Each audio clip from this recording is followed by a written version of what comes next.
Há 3 anos atrás, eu estava em uma caravana, bem distante da cidade mais próxima, e geralmente era completamente escuro à noite.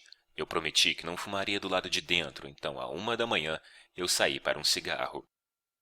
Depois de alguns minutos parado na escuridão, eu pude perceber que consegui enxergar claramente a minha mão, algo que eu não conseguiria fazer nas noites anteriores. Então eu olhei para cima, esperando ver o brilho da lua cheia. Mas a lua não estava à vista. Ao invés, havia uma longa e brilhante nuvem bem acima de mim.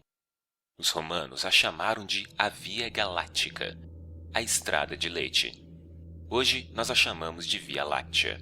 Para aqueles que perderam essa aula na escola, os fatos básicos são estes. Lembre-se de que um ano-luz equivale a 9,5 trilhões de quilômetros. A nossa galáxia tem um diâmetro de aproximadamente 100 mil anos-luz. O nosso Sol está localizado na extremidade de um dos braços espirais a cerca de 26 mil anos-luz do núcleo da galáxia. São necessários de 200 a 250 milhões de anos para o Sol completar uma órbita em volta do núcleo. Ao redor da galáxia, acima e abaixo do disco, numa auréola circular, existem aproximadamente 200 aglomerados globulares, que podem conter até 1 milhão de estrelas cada. A Via Láctea contém 200 bilhões de estrelas, aproximadamente.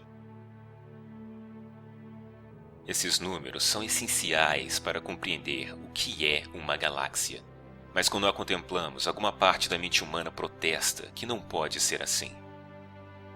Mas uma investigação das evidências nos leva à conclusão que é. E se você chegar a essa conclusão numa noite escura e limpa, quando olhar para cima, você pode ver algo que irá mudar a sua vida. É assim que uma galáxia se parece, vista de dentro dos subúrbios do nosso Sol. Através de um binóculo, para cada estrela que você consegue enxergar com o olho nu, você verá mais 100 ao redor dela, todas suspensas numa névoa azul acinzentada. Se você olhar através de um telescópio barato e esperar que seus olhos se ajustem à escuridão e consigam se focalizar, você vai ver o que essa névoa realmente é. Mais estrelas.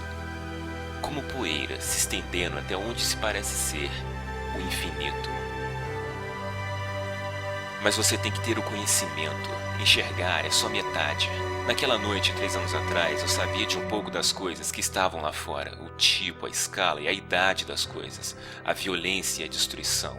A energia pulsante. A gravidade inexorável. E o desespero da distância. Mas eu me senti seguro, porque eu sabia que meu mundo está protegido pela mesma distância que os outros temem. É como se o universo estivesse gritando na sua cara. Você sabe quem eu sou, o quão grande eu sou, o quão velho eu sou. Você pode sequer compreender o que eu sou, o que é você comparado a mim. Mas quando você aprende ciência, você pode sorrir para o universo e responder: cara, eu sou você. Quando eu olhei para a galáxia naquela noite, eu sabia que até o mais fraco cintilar de uma estrela era uma conexão real entre o meu olho ao longo de um fino raio de luz até a superfície de um outro Sol. Os fótons que os meus olhos detectam, a luz que eu vejo, a energia que interage com os meus nervos, vieram daquela estrela. Eu pensei que eu nunca poderia tocá-la, mas mesmo assim, algo que vem dela atravessa todo o vazio e me toca. Eu nunca poderia ter imaginado.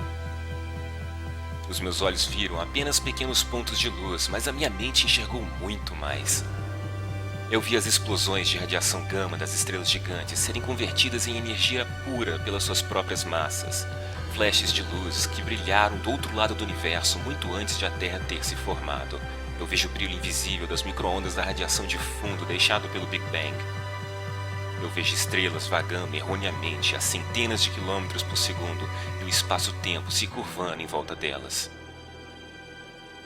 Eu até mesmo consigo ver milhões de anos no futuro. Aquele brilho azul irá explodir um dia, aniquilando todos os sistemas solares próximos, em um apocalipse que numa comparação faria a fúria dos deuses humanos parecer algo patético. Mas foi a partir de uma destruição dessas que eu fui formado. Estrelas morreram para que eu pudesse viver.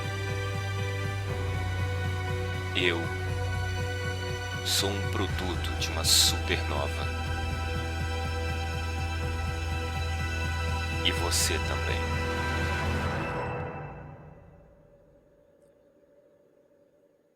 Na luz desses fatos indiscutíveis, dessa verdade parcial e reveladora, qual é o espaço que há no século XXI e além para as alegações mágicas das religiões organizadas?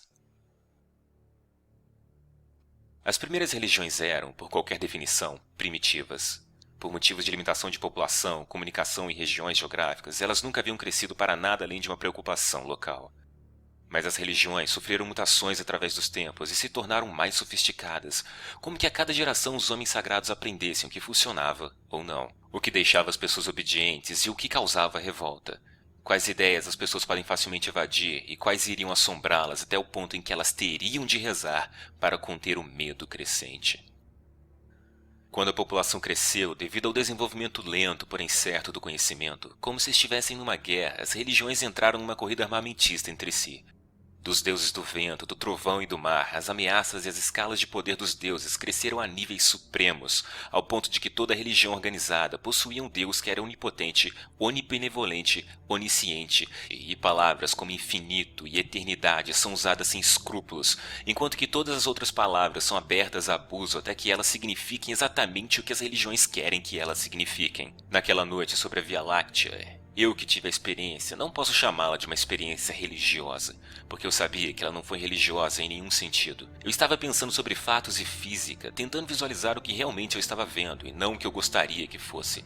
Não existe uma palavra que exprima esse sentimento provindo dessa revelação científica e não mística. O motivo disso é porque toda vez que alguém sofre esse deslumbre, a religião a rouba, simplesmente dizendo: "Ah, você teve uma experiência religiosa."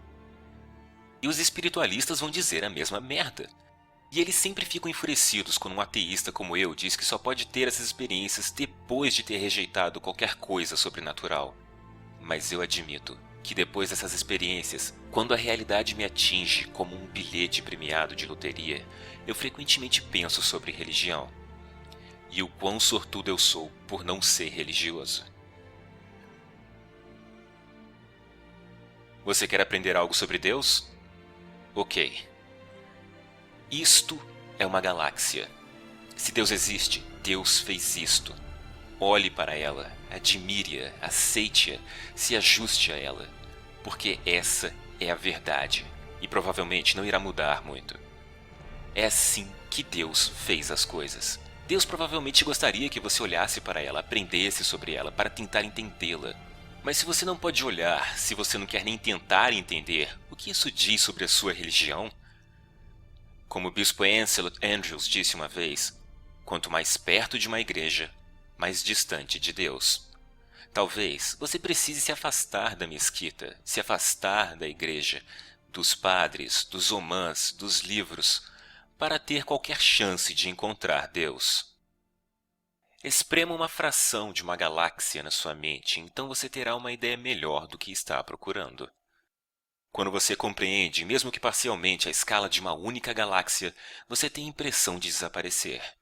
E quando você se lembra das outras galáxias, você encolhe novamente centenas de bilhões de vezes. Então você se lembra o que você é. Os mesmos fatos que dizem quão insignificante você é, também explicam como você chegou até aqui. É como se você se tornasse mais real, ou talvez o universo se tornasse mais real. Repentinamente você se encaixa, você pertence, você não precisa se ajoelhar, você não precisa temer. Nesses momentos, a única coisa que você tem que fazer é continuar respirando. A matéria que o constitui desde quando você nasceu é tão velha quanto o cosmos. A forma pode ser nova e única, mas os materiais já têm 13,7 bilhões de anos de idade. Processados pela fusão nuclear em estrelas, moldado pelo eletromagnetismo, palavras frias para processos tão impressionantes. E esse bebê era você. É você. Você é impressionante. Não só está vivo, mas também tem uma mente. Qual tolo trocaria isso por qualquer bilhete premiado que já existiu? Quando eu comparo o que o conhecimento científico fez comigo e o que a religião tentou fazer, às vezes eu sinto calafrios. A religião diz às crianças que elas podem ir para o inferno e que elas têm de acreditar, enquanto que a ciência diz que elas vieram das estrelas e apresenta motivos nos quais elas podem acreditar. Eu já contei a diversas crianças sobre estrelas, átomos, galáxias e o Big Bang, e eu nunca vi o medo em seus olhos. Apenas o encanto e a curiosidade. Elas querem mais. Por que as crianças nadam enquanto os adultos se afogam? O que aconteceu com a realidade entre a infância e a idade adulta? Será que alguém prometeu algo que é tão lindo que o nosso universo parece estúpido e vazio? Até assustador em comparação? Isso tudo ainda pode ter sido feito por algum criador, mas a religião fez parecer que é algo desagradável. A religião pinta tudo que não a si própria como algo profano e pecaminoso, enquanto embeleza e dignifica suas mentiras e erros, como um porco que veste a melhor das roupas. Em seu esforço de tentar nos impedir de enxergar a realidade, a religião se tornou a realidade que não podemos encarar. Veja o que a religião nos obrigou a fazer, com nós mesmos e para os outros. A religião roubou nosso amor e a nossa lealdade e a deu para um livro, para um pai telepático que diz às suas crianças que o amor significa se curvar diante dele. Eu não sou pai, mas posso dizer que essas crianças vão crescer perturbadas. Não pode ser saudável para uma criança ou para uma espécie. Foi-nos dito há muito tempo atrás que só havia a Terra, que éramos o centro de tudo. Isso se mostrou uma mentira. Nós ainda não nos ajustamos a isso. Nós ainda estamos em choque. O universo não é o que nós esperávamos que fosse. Não é o que eles nos disseram que seria. Esse entendimento cósmico é novo para nós, mas não há nada a temer. Nós ainda somos especiais. Nós ainda somos privilegiados. Pode haver um paraíso, mas ele não será perfeito, e nós mesmos é que teremos de construí-lo. Se eu tenho algo que pode ser chamado de alma que precisa ser salva, então a ciência a salvou da religião.